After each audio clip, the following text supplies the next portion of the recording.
Hello दोस्तों, welcome back to my YouTube channel. आप सभी लोगों का स्वागत है मेरे यूट्यूब चैनल में। होप करता हूँ आप सभी लोग स्वस्थ होंगे, मज़े में होंगे। ठीक है, आज जो आपके लिए वीडियो लेके आया हूँ, ये लाया हूँ बेसिक्स ऑफ एनिमेशन। यानी कि जो ब्लेंडर में अभी तक जो लोग ब्लेंडर को लर्न कर रहे हैं, जिन्होंने अभी तक की सिर्फ इमेज में ही काम करा है, इमेज ही एक्सपोर्ट करी है, एनिमेशन वाला पार्ट नहीं टच करा है, तो उनके लिए लाया हूँ मैं एनिमेशन की वीडियो। इसमें हम ये टॉपिक कवर करने वाले हैं कि व्हाट इज़ फ्रेम्स क्या होते हैं और एफपीएस किस काम आते हैं। ठीक है, टाइमलाइन के बारे में समझेंगे और की फ्रेम्स कैसे ऐड करते हैं। की फ्रेम्स यानी कि किसी ऑब्जेक्ट को मूव करने के लिए, रोटेशन करने के लिए, स्केल करने के लिए, और मटेरियल्स के साथ या टेक्सचर के साथ कैसे हमें एनिमेशन की जाती है वो समझेंगे, और कैमरा की एनिमेशन समझेंगे। ठीक है, और आगे चल के हम ग्राफ एडिटर को भी समझेंगे, इसका क्या यूज़ होता है ग्राफ एडिटर का एनिमेशन में। ठीक है, और पेरेंटिंग क्यों इंपॉर्टेंट है एनिमेशन के लिए, पेरेंटिंग मैंने आपको पहले ही बताई है। सो इसका क्या यूज़ होता है एनिमेशन में, किस काम आती है, क्या ये फ़ायदा देती है हमें, और फाइनली एनिमेशन को एक्सपोर्ट कैसे किया जाता है, इमेज इमेज सीक्वेंस वगैरह के बारे में भी समझेंगे। सो इन सभी टॉपिक्स की आपको टाइमलाइन में नीचे टाइम स्टैम्प्स भी दिख रहे होंगे। सो आपको किसी आपकी मनचाहे टॉपिक पे जंप करना है तो आप वहाँ से उस टॉपिक पर जा सकते हैं। ठीक है, सो दोस्तों मैंने अपना ब्लेंडर ओपन कर लिया है। ये कोई ब्लेंडर का कुछ ऐसा इंटरफेस है। ठीक है, जो मैं यूज़ कर रहा हूँ वर्जन वो है 3.6.2। ये जो मैं यूज़ कर रहा हूँ, मैं इस डिफ़ॉल्ट लाइट को डिलीट कर देता हूँ और कैमरा को डिलीट कर देता हूँ। ठीक है, और अभी हमें समझना है कि व्हाट इज़ फ्रेम्स। फ्रेम्स क्या होते हैं। अगर आप नीचे नज़र डालेंगे, ये बेसिकली इसे टाइमलाइन कहते हैं। ठीक है, मैं इसको पकड़ के थोड़ा ऊपर लाता हूँ। ठीक है, और दोस्तों ये वीडियो जो मैं बना रहा हूँ ये एकदम बिगिनर के लिए बना रहा हूँ, कि जिसको एनिमेशन के बारे में कुछ नहीं पता, तो मैं एकदम डिटेल में समझाऊंगा। ठीक है, सो यहाँ पर आपको कुछ टाइम दिख रहा होगा, अगर आप यहाँ से आप प्ले करेंगे तो कोई मूवमेंट नहीं होगी, बट ये टाइम चलने लग जाएगा। ठीक है, इसे कहते हैं टाइम लाइन। और यहाँ पर जो टाइम आ रहा है ये है बेसिकली की फ्रेम्स। ठीक है, ये की फ्रेम्स है, और यहाँ पर आपको स्टार्ट टाइम दिख रहा होगा 1 और एंड है 250, यानी कि 250 तक जाएगा। उसके बाद ये वापस 1 पे आ जाएगा। ठीक है, ठीक है दोस्तों, यहाँ पर ये जो आपको टाइम दिख रहा होगा, जैसे मान लीजिए मैं इसको 1 से लेके 30 तक ले आया, यानी कि इस बीच में 30 फ्रेम्स कवर होंगे, यानी कि इसके बीच में 30 इमेजेस आएंगी, और उन इमेजेस से जुड़कर इसकी एक एनिमेशन बनेगी। ठीक है, तो मैं आपको दिखाता हूँ एफपीएस क्या होता है।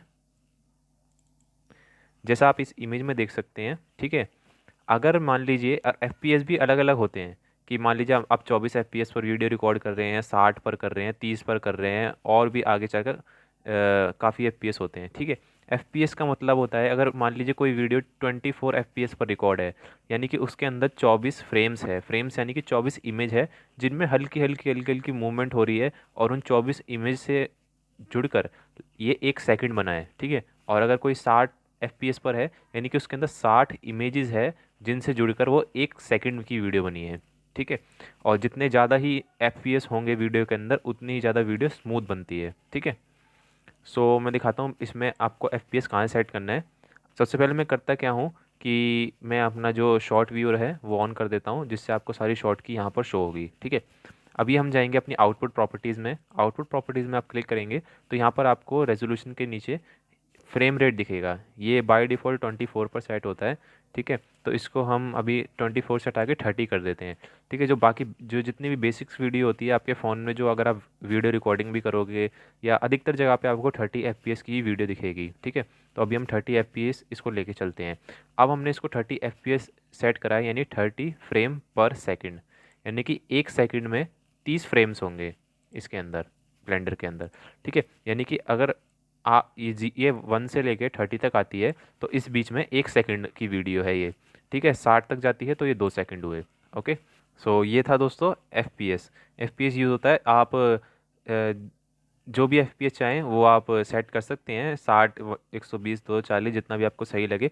मैं इसको अभी 30 पर रखता हूँ। ठीक है, और जब हम इसको थोड़ी सी एनिमेशन कर लेंगे इस बॉक्स की, तो मैं आपको एफपीएस चेंज करके भी दिखाऊंगा, जिससे आपको वीडियो में स्मूथनेस का पता चलेगा, कि जितना ज़्यादा हाइयर एफपीएस होते हैं उतनी ज़्यादा वीडियो स्मूथ होती है, बट उसको एक्सपोर्ट होने में भी उतना ही टाइम लगता है। ठीक है दोस्तों, ये हमारी होगी टाइमलाइन। इसमें हमने फ्रेम्स यहाँ पर सेट कर दिए हैं।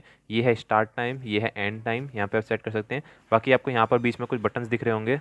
ये है प्ले का बटन, इससे प्ले आगे की तरफ होगी, अगर ये दबाता हूँ तो प्ले उल्टी होगी पीछे की तरफ। ठीक है, ये है एंड में, इससे एकदम एंड में आ जाएगा अपना कर्सर, और इससे स्टार्टिंग में आ जाएगा। ठीक है, और ये है जो हमारे की फ्रेम्स अभी हम यहाँ पर ऐड करेंगे उस पर जंप करने के लिए कि नेक्स्ट की फ्रेम पर जंप हो जाएगा। अभी कोई की फ्रेम नहीं है तो ये काम नहीं कर रहा, ठीक है। और अभी मैं आपको की फ्रेम्स ऐड करना दिखाऊंगा और ये जो बटन है इसका भी अभी यूज़ बताऊंगा, ठीक है। सो अब देखते हैं कि की फ्रेम कैसे इंसर्ट करते हैं।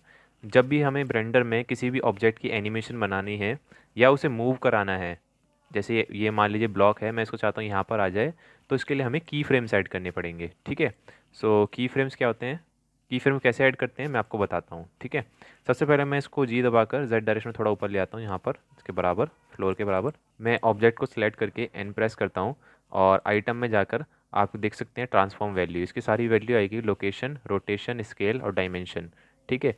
यहाँ पर इसको सारी वैल्यू आपको दिखेगी। अब हम करेंगे क्या कि सबसे पहले की फ्रेम ऐड करने के लिए हमें एक लोकेशन मार्क करनी पड़ती है। मान लीजिए मैं पॉइंट यहाँ पर मार्क करता हूँ, ठीक है। और मैं चाहता हूँ कि 10 सेकंड के बाद ये ब्लॉक है वो यहाँ पर आ जाए, मैं इसको ऐसे एनिमेट करना चाहता हूँ, ठीक है। सो इसके लिए बेसिकली करना क्या होगा, हमें आई प्रेस करना पड़ेगा। आई का यूज़ होता है की फ्रेम ऐड करने के लिए, ठीक है, इंसर्ट की फ्रेम। तो मैं आई प्रेस करूँगा और मैं इसकी लोकेशन पे यहाँ पे की फ्रेम ऐड कर दूँगा। सो आप यहाँ पर देखेंगे कि यहाँ पर एक डायमंड आ जाएगा, ठीक है, एक पे, और यहाँ पर भी ये येलो हो जाएगा, यानी कि यहाँ पर की फ्रेम हमने इंसर्ट करा है, ठीक है। और अब मैं चाहता हूँ कि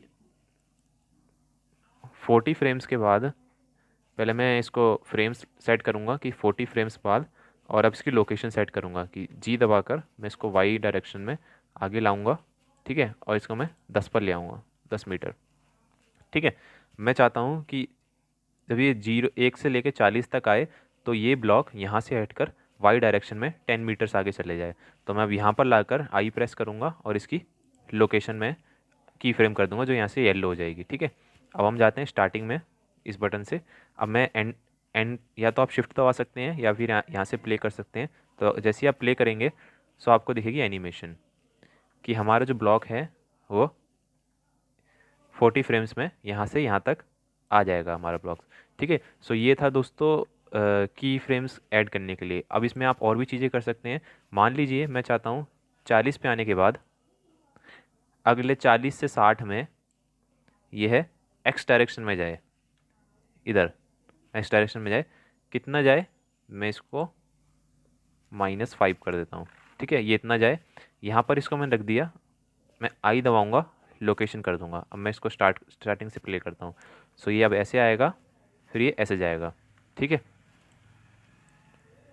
इसकी आप कोई भी लोकेशन सेट कर सकते हैं और उसके बाद आप की फ्रेम ऐड कर सकते हैं। अब मैं चाहता हूँ जी में जेड डायरेक्शन में ये 5 मीटर जाए, ठीक है।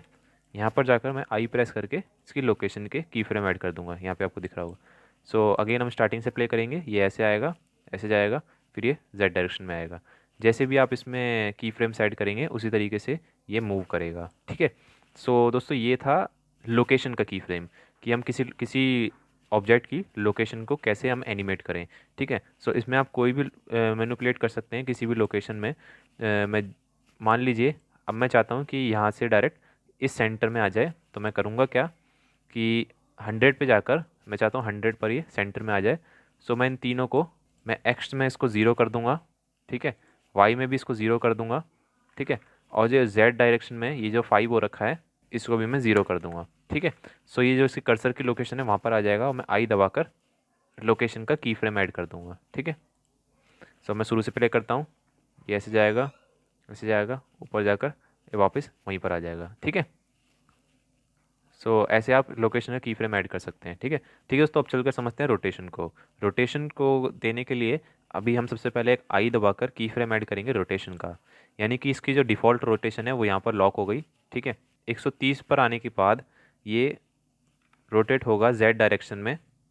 मान लीजिए मैं इसको यहाँ से रोटेशन देता हूँ जेड डायरेक्शन में, जेड डायरेक्शन में इसको मैं 180 रोटेशन देता हूँ, ठीक है।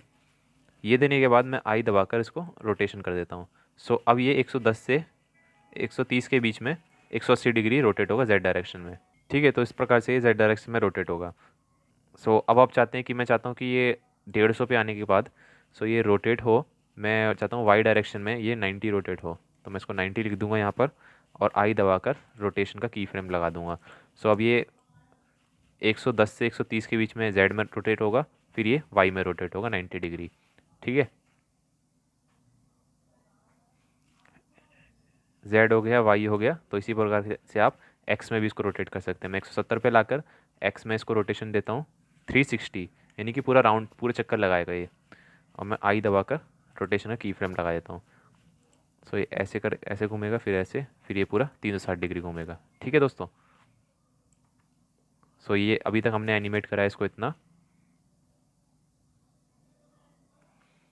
ठीक है। सो ये हमारी हो गई रोटेशन का की फ्रेम। अब हम देखते हैं स्केल के लिए की फ्रेम। ठीक है। स्केल का भी की फ्रेम बहुत ही सिंपल है। सबसे पहले हम इसकी ये वाली जो वैल्यू है इस पर एक की फ्रेम ऐड करते हैं स्केल का। आई दबाकर मैं स्केल का करता हूँ कि ये इसका स्टार्टिंग पॉइंट है।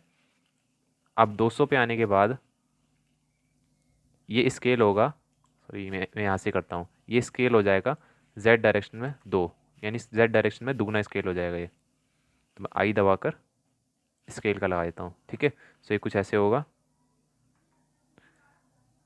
ये z डायरेक्शन में दुगना हो जाएगा। ठीक है। और 220 पर आने के बाद ये y डायरेक्शन में 8 गुना हो जाएगा। मैं आई दबा देता हूँ स्केल के लिए। ठीक है। सो ये कुछ ऐसा दिखेगा आपको, इतना। ठीक है। 180 से 200 के बीच में z डायरेक्शन में दुगना होगा, और 220 पे y डायरेक्शन में 8 गुना होगा। और मैं चाहता हूँ कि जो 2 गुना हुआ था ना y में, वो वापस 1 गुना हो जाए 220 पे। तो मैं करूँगा क्या, इसको 1 करूँगा पहले, एंटर दबाकर मैं यहाँ पर आई प्रेस करके स्केल का की फ्रेम ऐड कर दूंगा, यानी जो पुराना की फ्रेम था वो अब रिवाइज हो जाएगा। ठीक है। सो अब ये ऐसे होगा, दुगना हुआ।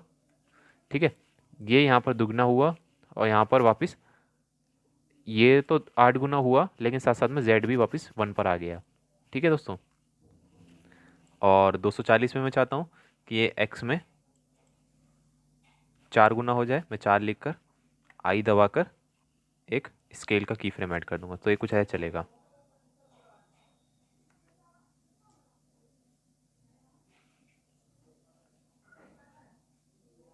ठीक है दोस्तों, मैंने आपको 101 तीनों मैंने आपको की फ्रेम दिखा दिए हैं, लोकेशन का, रोटेशन का और स्केल का। बट ये अभी इस ऑब्जेक्ट में अलग अलग टाइम पर काम कर रहे हैं, कि पहले लोकेशन हुआ, फिर रोटेशन, फिर स्केल। अब क्या हो कि ये तीनों हम एक साथ काम करें, तो इसके लिए हम करेंगे क्या, मैं ए प्रेस करूँगा, यहाँ पर अपना कर्सर ला के एक्स दबाऊँगा और डिलीट की फ्रेम कर दूँगा। ठीक है। और ये जो ऑब्जेक्ट है ये वहीं पर रुक गया, तो मैं शिफ्ट एस दबाता हूँ। शिफ्ट एस से मैं इसको करता हूँ सिलेक्शन टू कर्सर। सो जो हमने सेलेक्ट कर रखा है वो कर्सर पे वापस आ जाएगा। ठीक है।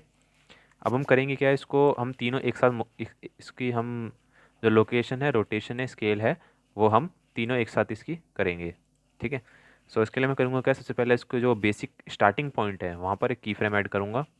आई प्रेस करूँगा ना, इस पर मैं रोटेशन के लिए करूँगा, ना लोकेशन ना स्केल, बल्कि इसमें तीनों का एक ऑप्शन है, लोकेशन, रोटेशन, स्केल।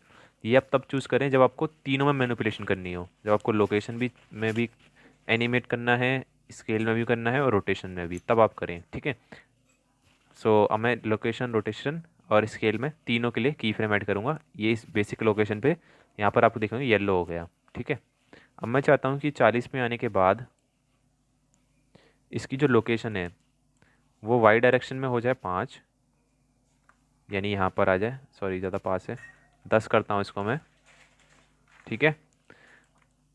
ये 40 पर आने पर ये वाई डायरेक्शन में 10 मीटर दूर जाए। ठीक है। और इसकी जो रोटेशन है वो एक्स डायरेक्शन में 180 डिग्री हो जाए। ठीक है। और जो इसका स्केल है वो एक बार मैं देखता हूँ, एक्स नहीं, हाँ, जेड डायरेक्शन में 2 गुना हो जाए। ठीक है। मैंने तीनों में कुछ ना कुछ ऐड करा, या आप सब में भी कुछ ना कुछ चेंज कर सकते हैं। यहाँ पर लाने के बाद मैं आई दबाऊंगा, और लोकेशन, रोटेशन, स्केल, यानी कि हमने तीनों में मैनिपुलेशन करी है, तो इसको मैं की फ्रेम ऐड कर दूंगा। यहाँ पर सब येलो हो गया। मैं स्टार्टिंग में जाता हूँ और इसको प्ले करता हूँ, तो आपको दिख रहा होगा कि ये रोटेट भी हो रहा है। ठीक है। और स्केल भी हो रहा है। ठीक है। उसकी लोकेशन भी चेंज हो रही है। और आप इसकी जो की फ्रेम्स पर लाके इसकी वो पोजीशन भी देख सकते हैं। अभी ये 0 0 पर है, मान लीजिए 10 पर आने पर इसमें क्या क्या चेंज हुए। ठीक है। इसकी लोकेशन ये हो गई, और रोटेशन ये हो गई, और इतना ये स्केल हुआ। ठीक है। सो ये कुछ ऐसे।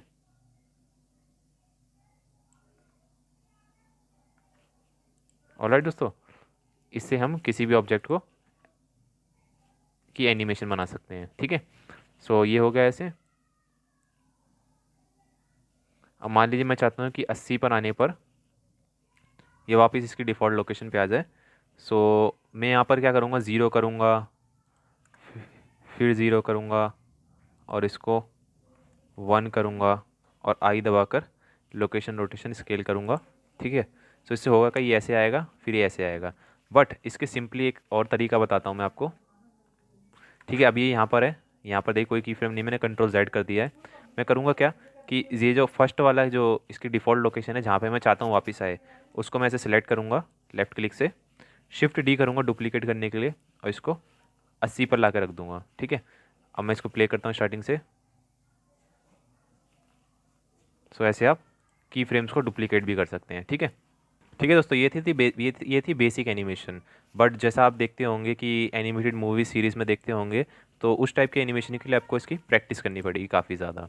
ठीक है, ये तो थी दोस्तों ऑब्जेक्ट की वैल्यू जिसको आप एनिमेट कर सकते हैं। ठीक है, लेकिन ब्लेंडर में कई और सारी वैल्यू है जिनको भी आप एनिमेट कर सकते हैं, जैसे कि मटेरियल्स हो गए। मान लीजिए मैं इसमें एक मटेरियल देता हूँ, मटेरियल में जाकर मटेरियल्स में आ रखा है एक बेसिक, मैं इसको एक कलर देता हूँ।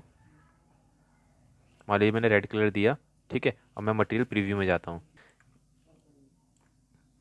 सो मैं करूँगा क्या कि मैं यहाँ पर लाकर, मान लीजिए मैं चाहता हूँ कि 40 पर आने के बाद इसका जो कलर है वो ऑरेंज से लेकर ग्रीन हो जाए। ठीक है, तो मैं करूँगा क्या कि 1 पर जाऊँगा।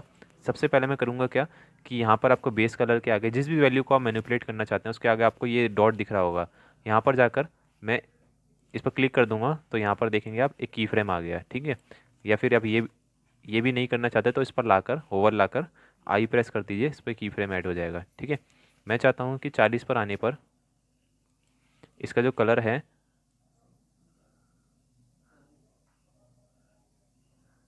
वह ब्लू हो जाए। ठीक है, तो 40 पर मैंने कर दिया अपना कर्सर और इस पर लाकर मैं आई प्रेस कर दूंगा। सो अब इसको स्टार्टिंग से प्ले करते हैं।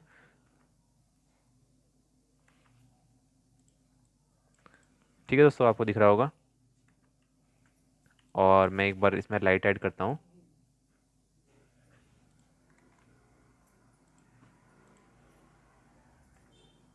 एक पॉइंट लाइट मैंने ऐड करी। ठीक है, रेंडर व्यू में जाते हैं, साइकिल्स में।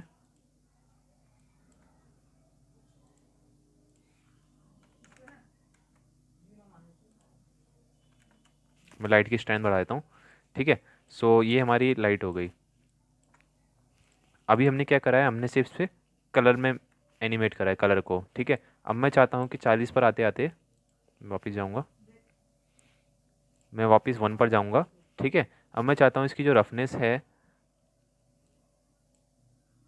वो स्टार्टिंग में 0.5 रहे, क्योंकि अभी अभी मैंने 1 पे कर रखा है। और मैं इस पर की फ्रेम ऐड करता हूँ और इससे मैं जाऊँगा नेक्स्ट की फ्रेम पे, यानी जो 40 पे है। मैं चाहता हूँ कि ये वैल्यू ज़ीरो हो जाए, यानी कि इसकी रफनेस ज़ीरो हो जाए। मैं आई प्रेस कर दूंगा, ये यहाँ यहाँ पर भी आप दबा सकते हैं। ठीक है, सो अब स्टार्टिंग में देखेंगे। सो अब इसकी रफनेस वैल्यू भी घट रही है।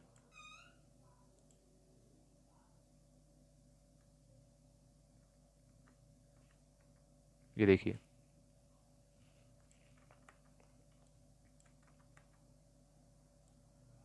ठीक है, इसकी रफनेस एकदम ज़ीरो हो गई।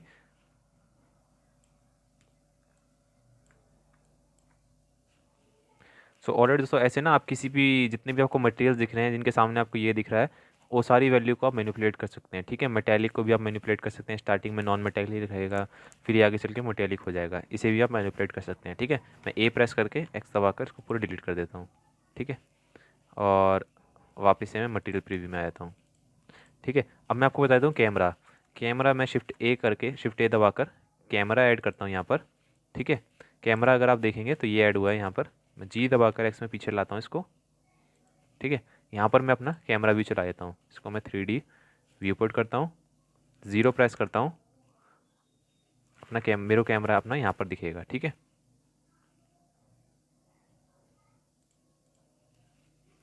थोड़ा और कैमरे को पीछे लाता हूँ, जी दबा कर पीछे, कुछ इस तरीके से। ठीक है, अब मैं चाहता हूँ कि मैं अपना कैमरा भी एनिमेट करना चाहता हूँ। सो मैं आई दबाकर पहले इसकी लोकेशन यहीं पर लोकेशन मान लीजिए रोटेट भी करना चाहता हूँ, मेरे को पता है कि मैं कैमरे को लोकेशन चेंज करनी है और रोटेशन चेंज करनी है, तो मैं लोकेशन और रोटेशन का एक की फ्रेम ऐड करता हूँ यहाँ पर। मैं चाहता हूँ 40 पर आने के बाद यह कैमरा, मैं ज़ीरो दबाता हूँ, कैमरा व्यू में जाता हूँ और व्यू में जाकर कैमरा को अपने व्यू से लॉक कर देता हूँ। मैं चाहता हूँ कि जब ये 40 पर आए तो इसका व्यू कुछ ऐसा रहे, ठीक है। कैमरा व्यू से बाहर बाहर आता हूँ। अब मैं आई दबाकर लोकेशन रोटेशन का की फ्रेम लगा दूंगा। सो अब ये क्या होगा कि 0 से 40 में आने पे यहाँ पर आपको व्यू दिख रहा होगा कैमरे का, ये कुछ ऐसा व्यू हो जाएगा, ठीक है, जो भी आप डालेंगे। ऑलराइट दोस्तों, और यहाँ से अगर आप कैमरे पे क्लिक करके कैमरे की सेटिंग में जाएंगे, सो जो फोकल लेंथ होती है उसको भी आप कर सकते हैं मैनिपुलेट, क्योंकि इस पर भी आप आई दबा कर की फ्रेम लगा सकते हैं। डेप्थ ऑफ फील्ड हो गई, ये हर वैल्यू को आप की एनिमेट कर सकते हैं, ठीक है। सो ऑलरेडी दोस्तों ये तो हो गई, मैंने आपको की फ्रेम साइड करना दिखा दी कैमरे के, मटेरियल्स के और लोकेशन के, ठीक है। तो एक बेसिक सी हमें यहाँ पर एनिमेशन बना लेते हैं।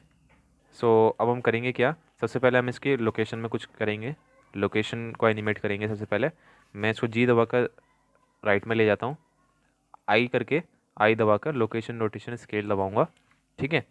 अब मैं जी दबाकर वाई डायरेक्शन में वापस इसको यहाँ पर लाऊँगा, ठीक है, सॉरी, आई दबाकर लाऊंगा, ठीक है। अब मैं इसको 40 पर लाकर, ये आपको जितना भी आपको चाहिए हो वहाँ पर आप रख सकते हैं। मैं जी दबाकर वाई डायरेक्शन में इसको यहाँ पर लाऊंगा कुछ ऐसे, फिर मैं आई प्रेस करके लोकेशन रोटेशन स्केल का की फ्रेम लगा दूंगा, तो ये कुछ ऐसे हो जाएगा, ठीक है। अब मैं वापस 40 पर जाकर इसमें कुछ रोटेशन भी डालूंगा। मैं चाहूँगा कि जो सिंपली आ रहा है सीधे तरीके से, ये घूमते हुआ है, ठीक है। सो मैं करूँगा क्या कि इसकी जो रोटेशन है, ठीक है, मैं चाहूँगा कि जेड डायरेक्शन में ऑलरेडी 90 पर है, मैं चाहूँगा पूरे चक्कर लगा कर आए, तो मैं इसमें 360 डिग्री प्लस कर दूंगा, ठीक है, प्लस 360। सो ये करने के बाद मैं आई दबाकर दोबारा यहीं पर की फ्रेम ऐड कर दूंगा जहाँ पर 40 पर था पहले, ठीक है। सो अब ये कुछ इस तरीके से आएगा,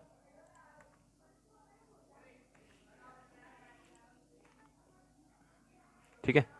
अब मैं चाहूँगा कि आने के बाद जब ये 50 पर आए, सो ये रोटेट हो वाई डायरेक्शन में, सॉरी एक्स डायरेक्शन में 20 डिग्री की फ्रेम, और 60 पे आने पर -20 यानी ऊपर की तरफ, अगेन आई प्रेस करके की फ्रेम। सो ये कुछ ऐसा दिखेगा, ठीक है। मैं चाहता हूँ ये वापस नीचे आ जाए। सो इसकी जो लोकेशन थी, मैं 40 पर जो थी इसकी लोकेशन यानी ये वाली, इसको मैं सेलेक्ट करके शिफ्ट डी से डुप्लीकेट करके 70 पे इसको पेस्ट कर दूंगा, ठीक है। सो ये कुछ ऐसा दिखेगा। ऑलराइट दोस्तों, ठीक है, इसको फटाफट से मटेरियल दे देते हैं, एक बेसिक मटेरियल दे देते हैं इसको हम। मटेरियल में स्टार्टिंग में हम इसको रेड मटेरियल देंगे। अब प्ले करते हैं मटेरियल प्रीव्यू में जाकर, इधर हम मटेरियल व्यू रखते हैं, इधर देखेंगे। सो ये रेड था, ठीक है। मैं चाहता हूँ कि जब 40 पर जब ये यहाँ पर आए, इसको मैं सिलेक्ट करता हूँ, 40 तक इसका रेड रहे, तो मैं यहाँ की फ्रेम ऐड कर दूंगा, ठीक है। जब ये 50 पर ऊपर की तरफ देखे तो इसका कलर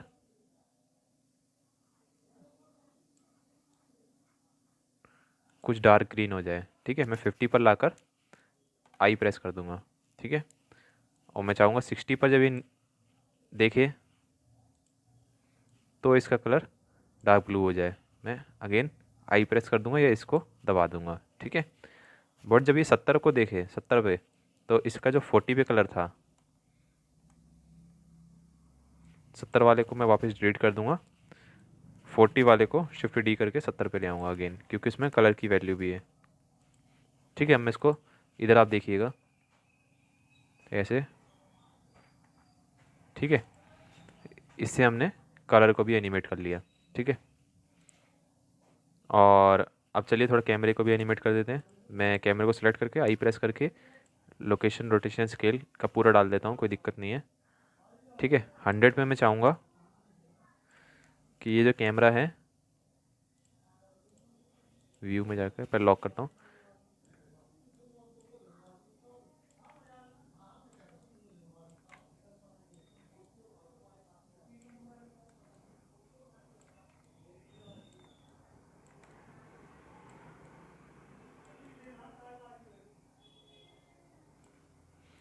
हंड्रेड पे कैमरा यहाँ पे है, आई प्रेस करके लोकेशन रोटेशन स्केल 120 पे यहाँ पर आए, आई प्रेस करके, ठीक है। और ये वाला जो बटन है इसका मैंने आपको बताया था, यूज़ बताऊंगा, मैं इसको ऑन कर देता हूँ। सो इससे करता क्या है कि ये खुद ही ऑटोमेटिक की फ्रेम ऐड कर लेता है, ठीक है। मान लीजिए मैं 140 पे जाता हूँ, और 140 में चाहता हूँ मैं इसको यहाँ पर हो। सो जैसे ही मैं इसको छोड़ूंगा यहाँ पर ऑटोमेटिकली की फ्रेम आ जाएगा, ठीक है। बट इसको अगर आप स्टार्टिंग में यूज़ कर रहे हैं तो अब ध्यान रखिए कि इसको ऑफ़ करना, नहीं तो अगर इसको आप ऑफ़ नहीं करेंगे तो ये ऑटोमेटिकली की फ्रेम को रिवाइज़ करता रहेगा जैसे जैसे आप मूवमेंट करेंगे, ठीक है। मान लीजिए मैं इसको 140 पे इसको दोबारा हिला देता हूँ, सो ये वाली पोजीशन है इसने रिवाइज़ कर ली है, ठीक है। और 160 पे चाहूँगा, मैं इसको ऑफ़ कर देता हूँ कि जो 70 पे था ये वहीं पर आ जाए, ठीक है। तो अब स्टार्टिंग से देखते हैं इसको, यहाँ पर देखिएगा ये ऐसा है, ठीक है। सो ये हमने एक बेसिक सी एनिमेशन बनाई है, कोई वो नहीं है, सिर्फ आपको सिखाने के लिए डेमो एनिमेशन, ठीक है, जो जो अभी तक हमने इसमें कवर करा है, ठीक है। सो अगला टॉपिक है, जो अगला टॉपिक जो था वो बता देता हूँ मैं आपको, basics of graph editor. Graph editor किस काम आता है, ग्राफ एडिटर का क्या काम होता है। सो ग्राफ एडिटर को समझने के लिए अभी आप देखेंगे कि आपको स्क्रीन पर एक एनिमेशन दिख रही होगी, बेसिक सी एनिमेशन है, ये इधर जाता है फिर बॉक्स वापिस उधर जाता है, ठीक है। सो इसमें अगर आपको ग्राफ एडिटर को समझना है तो ग्राफ एडिटर करता क्या है कि इसकी जो स्पीड है कि ये, अब इसको नोटिस करेंगे तो ये स्टार्टिंग में स्लो है, फिर बीच में फास्ट हुआ, फिर स्लो हो गया एंड में, देखिए अब क्योंकि इसमें बीजियर नाम की इंटरपोलेशन लगी है, ठीक है। तो इसको मैनिपुलेट कैसे कर सकते हैं, मैं स्क्रीन को थोड़ा बड़ा करता हूँ और यहाँ पर जाकर इस पर क्लिक करके मैं इसमें ग्राफ एडिटर खोलता हूँ, ठीक है। तो ये ग्राफ एडिटर आपको कुछ इस तरीके दिखेगा, स्टार्टिंग में आपको हो सकता है ना समझ में आए, बट मैं इसको हाइड करने के लिए मैं एन दबा देता हूँ, इसका भी काम नहीं है, ये एडवांस है, ठीक है। यहाँ पर आपको ऑब्जेक्ट दिखेगा जो भी आपने सेलेक्ट करा है, मान लीजिए मैं इसको हटा देता हूँ तो कुछ नहीं दिखेगा, ऑब्जेक्ट को सिलेक्ट करता हूँ तो ये ऑब्जेक्ट आ गया हमारा क्यूब, जो हमने ऑब्जेक्ट को नाम दे रखा है, ठीक है। अब इसमें ऑब्जेक्ट में ट्रांसफॉर्म, यानी कि जो हमने ट्रांसफॉर्म किया है ऑब्जेक्ट, यानी कि लोकेशन रोटेशन और स्केल का हमने तीनों का इसमें की फ्रेम ऐड करा तो ये तीनों दिख रही है। अगर मैं इसमें सिर्फ लोकेशन का ऐड करता तो ये सिर्फ 3 आते हैं ऊपर के, ठीक है। मैंने सबका करा है, बट इसमें हमने मैनिपुलेट सिर्फ लोकेशन को ही करा है, स्केल हमने नहीं करा, ठीक है। सो अब आप देखेंगे तो ये आपको ग्रीन कलर का दिख रहा होगा, फिर ये वापस नीचे जा रहा है, ठीक है। सो ये ग्रीन कलर का जो है ये इसकी कर्व है, ठीक है। अगर आपको मान लीजिए इसमें कर्व नहीं दिखती कि इसकी कौन सी कर्व है, तो सिंपली आपको करना क्या है, मान लीजिए मैं थोड़ा इसको नीचे ले जाता हूँ ऊपर की, मान लीजिए आपको ये दिख रहा है, यहाँ पे कुछ नहीं दिख रहा, तो आप ये देखेंगे कि आपकी जो मूवमेंट है वो हो किस में रही है। अब मैंने इसको लोकेशन में मूव करा है वाई डायरेक्शन में, ये ग्रीन वाली लाइन है ना, वाई डायरेक्शन में, तो मैं यहाँ से चाहूँगा लोकेशन और वाई, क्योंकि इसकी जो मूवमेंट है लोकेशन में हो रही है, वाई डायरेक्शन में हो रही है। इस पर क्लिक करने के बाद मैं यहाँ से व्यू में जाकर ये जो फ्रेम सिलेक्टेड है इस पर क्लिक कर दूंगा, या नमपैड डॉट दबा सकते हैं, नमपैड डॉट, ठीक है। तो मैं इस पर क्लिक करता हूँ, तो जो भी मैंने कर्व सेलेक्ट करी है मेरे को उस पर ले आएगा, ये ग्रीन वाली कर्व है इसकी, ठीक है। आपको कलर से भी दिख जाएगा यहाँ पर। और इसका व्यू छोटा बड़ा करने के लिए आप यहाँ से कर सकते हैं, इसको थोड़ा छोटा करता हूँ मैं ऐसे, ठीक है। और इसको थोड़ा यहाँ से छोटा करता हूँ कुछ इस तरीके से, ठीक है। और छोटा करना है तो कंट्रोल दबाकर जो स्क्रॉल व्हील होता है उससे आप इसको छोटा बड़ा कर सकते हैं ऊपर और नीचे, ठीक है। अब मैं करूँगा क्या कि यहाँ पर इसकी एक टाइमलाइन भी खोलता हूँ, यहाँ पर मैं इसमें टाइमलाइन खोल लेता हूँ, ठीक है। टाइमलाइन में आपको कुछ बेसिक इंटरपोलेशन मिलते हैं, जैसे मैं ए सेलेक्ट करता हूँ, या फिर मैं चाहता हूँ कि जो एंड की जो पहले यहाँ पर जा रहा है फिर ये वापस आ रहा है, इस पार्ट में वापस आ रहा है, तो मैं चाहता हूँ यहाँ पर जो बिजियर कर्व लगी है, बिजियर में दिखाता हूँ कई शेप होती है, टी प्रेस करता हूँ मैं यहाँ पर, ये बिजियर दिख रहा है आपको, ये जो यही वाली शेप है जो यहाँ पर लगी है, ठीक है। सो मैं चाहता हूँ कि जो मैंने सेलेक्ट करे है ना इसमें बिजियर ना चले, लीनियर चले, लीनियर यानी कि कांस्टेंट, ना तो उसकी स्पीड घटेगी ना बढ़ेगी, वो एक नॉर्मल स्पीड में चलेगा। तो मैं इसको शुरू से चलाता हूँ, देखिए अब स्पीड में चेंज देखिए, ये हुआ, वापस देखिए कैसे आ रहा है, क्योंकि इसमें हमने ग्राफ में इसकी स्पीड चेंज कर दी है। ठीक है, ये ऐसे जाएगा, ये ऐसे आएगा। सो ये होता है ग्राफ एडिटर में, हम इसकी जो मूवमेंट है उसको हम क्या नाम है मैनिपुलेट कर सकते हैं। ठीक है, अब मैं चाहता हूँ कि जो स्टार्टिंग वाला है मैं दोनों को सिलेक्ट करता हूँ और टी प्रेस करता हूँ, टी इसकी शॉर्ट की है। ठीक है, टी प्रेस करने के बाद मैं इसमें कुछ भी लगा सकता हूँ, ये कई सारे इसमें मिलते हैं, ईज इन, ये मान लीजिए बाउंस का लगाता हूँ मैं। और अब देखिएगा, प्ले करता हूँ। सो इसमें वो वाला लग जाएगा जो जैसे कि बाउंस हो रहा है कि कुछ ऑब्जेक्ट ज़मीन पर गिर रहा है, वो वाली इसमें इंटरपोलेशन लग जाएगी। ठीक है, मैं ए प्रेस करता हूँ, ए यानी सिलेक्ट ऑल के लिए, टी प्रेस करता हूँ, इसको मैं बिजियर कर देता हूँ, वापस ये बाय डिफ़ॉल्ट हो जाएंगी। ठीक है, सो ये तो आपको जो कुछ ऑलरेडी मिलते हैं इंटरपोलेशन के, ये मैं आपको वो तरीके दिखा रहा हूँ। ये देखिए, ठीक है, बट इसको आप खुद भी इसको मैनिपुलेट कर सकते हैं। ठीक है, जैसे मान लीजिए ये वाला पार्ट जो है स्टार्टिंग का, मैं इसको मैनिपुलेट करता हूँ, कुछ में चेंज करता हूँ। ठीक है, अब आपको दिख रहा होगा कि ज़ीरो में इसकी वाई लोकेशन ज़ीरो है, यानी 1 पर। जब ये 60 पर आता है तो इसकी वाई लोकेशन होती है 16। ठीक है, यही 16 आपको यहाँ पर साइड में दिख रहा होगा। ठीक है, ये अभी जो है ये एग्जैक्ट 16 पर है। ठीक है, ये रहा 16 पे, तो यानी कि ये इसके बीच की दूरी है, ये 0 से लेके इस 16 के बीच में है। सो अब ये 16 तक कैसे पहुँच रहा है, स्टार्टिंग में ये 16 तक मतलब स्टार्टिंग में ये ज़्यादा इन्हें दूरी नहीं तय करी, फिर एकदम से ऊपर जाता है, फिर दोबारा नॉर्मल हो जाता है, तो इससे इसकी स्पीड डिफाइंड होती है। ठीक है, मैं करूँगा क्या, इसको सिलेक्ट करूँगा, यहाँ का जो डॉट है, पहले मैं इसको सिलेक्ट करता हूँ। ठीक है, और अगर आपको सिलेक्ट करने में प्रॉब्लम हो रही है तो आपको जिसमें काम करना है, जैसे मान लीजिए मुझे वाई लोकेशन में काम कर रहा है, इसको छोड़कर मैं सबको हाइड कर देता हूँ, ये जो आँख बनी है इस पर क्लिक करके। ठीक है, सो हमारा सिर्फ यही आ रहा है। मैं यहाँ से तो आप इसकी मूवमेंट कर सकते हैं, बट इसके जो हैंड्स है ये रहे, मैं जी दबाकर इसको कुछ ऐसा मोड़ता हूँ, यानी कि ये जो स्टार्टिंग से ही एक बहुत तेज़ी में जाएगा 16 की तरफ, यानी कि स्टार्टिंग में इसकी तरफ इसकी स्पीड हाई रहेगी।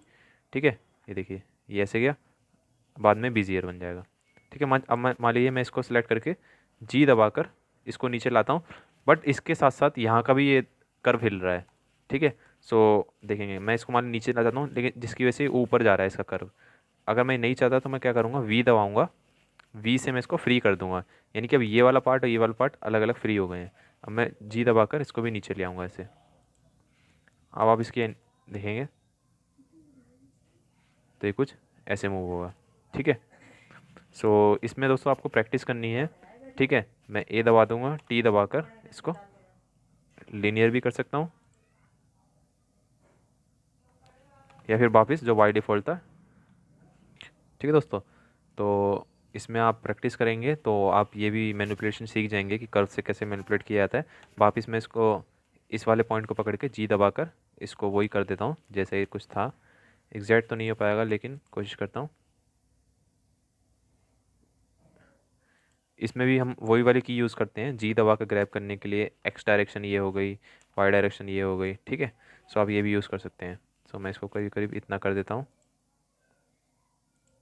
इस वाले पॉइंट को जी दबा कर इतना कर देता हूँ। ठीक है, जैसे लगभग था। सो ये था दोस्तों हमारा ग्राफ एडिटर। ठीक है, ग्राफ एडिटर के बाद दोस्तों एक टॉपिक और बचता है, मैं फटाफट से उसको भी एक्सप्लेन कर देता हूँ आपको। ठीक है, दो टॉपिक और बचते हैं कि why is parenting is important for animation, कि हम पेरेंटिंग क्यों करते हैं एनिमेशन के लिए। ठीक है, मैं आपको दिखाता हूँ। मान लीजिए ये तो मेरे पास एक क्यूब है, मैं अपना एक प्रोजेक्ट खोलता हूँ। ठीक है, ये एक एनिमेशन है जो अभी हाल फिलहाल में मैंने बनाई है। ठीक है, इसको आप देखिए, मैं इसको प्ले करता हूँ।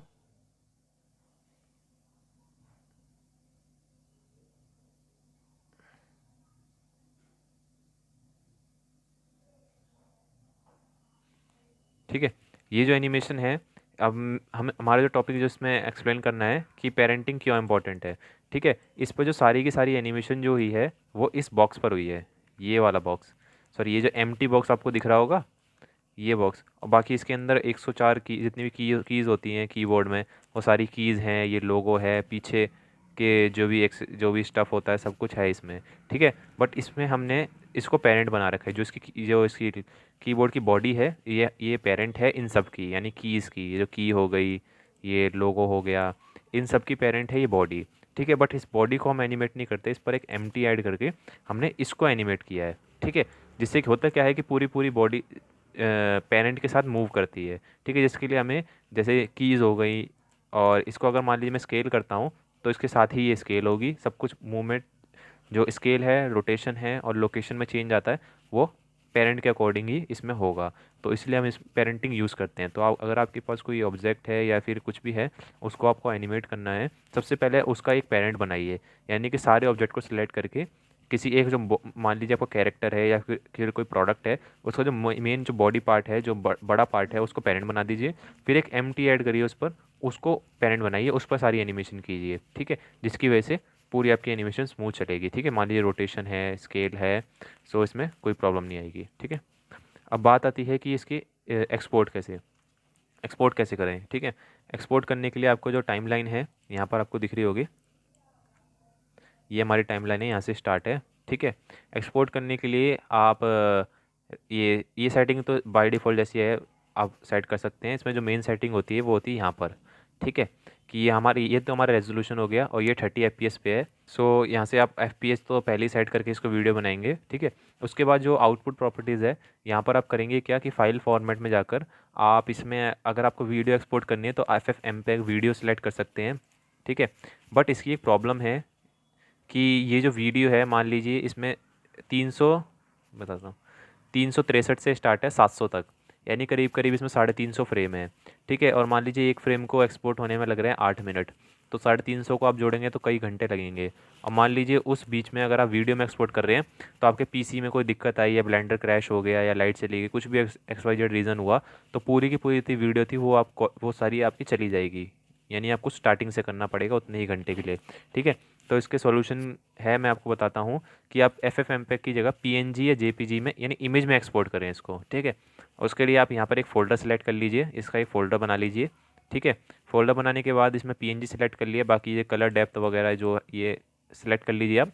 फिर यहाँ से आप इसकी रेंडर एनिमेशन कर लीजिए। ठीक है, रेंडर जब आप एनिमेशन करेंगे तो जो आपने फ़ोल्डर सेलेक्ट करा है, सो उस फोल्डर के अंदर ऐसी ये जो इमेजेस है हर फ्रेम्स की, यानी फ्रेम नंबर 1 है, फ्रेम 2 है, फ्रेम 3 4, यानी कि ये 30 फ्रेम आ गए, यानी 1 सेकंड हो गया, ये पूरा 1 सेकंड है यहाँ तक। सो ऐसे करके उसके अंदर सारी इमेजेस है वो ऐसे कुछ सेव हो जाएंगी। ठीक है, फिर इसको आप इमेज सीक्वेंसर की मदद से, ये ब्लेंडर में भी आता है इमेज सीक्वेंसर, या हर वीडियो एडिटिंग सॉफ्टवेयर में होता है। ठीक है, यूट्यूब पे आप वीडियो देख लेंगे, how to make a video from image sequence, ऐसे करके वीडियो देख लेंगे। सो आप उस इमेज सीक्वेंस से मैं दिखाता हूँ, ये सारी इमेजेस से मैंने वीडियो सीक्वेंसर में ले जाकर ये इसकी एक वीडियो बना दी। ठीक है, ये वीडियो है, ये उसी इमेजेस से बनी है जो मैंने आपको दिखाई थी। ठीक है, दिख रहा होगा आपको, 30 FPS पर बनी है।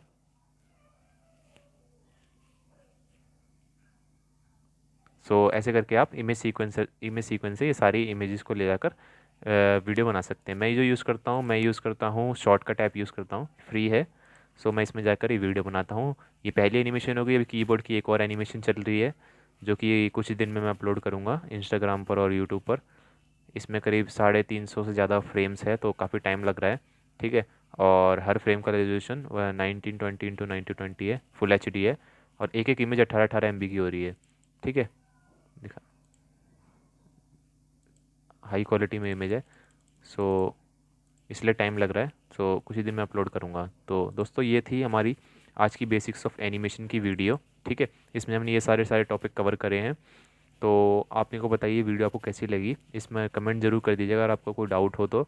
और वीडियो को लाइक आप नहीं कर रहे हैं और सब्सक्राइब भी नहीं कर रहे हैं तो वो भी कर दीजिए वीडियो को। ठीक है, इससे मुझे मोटिवेशन मिलती है और अच्छी अच्छी वीडियो बनाने के लिए। ठीक है, तो दोस्तों मिलते हैं आपसे अगली वीडियो में, तब तक के लिए गुड बाय।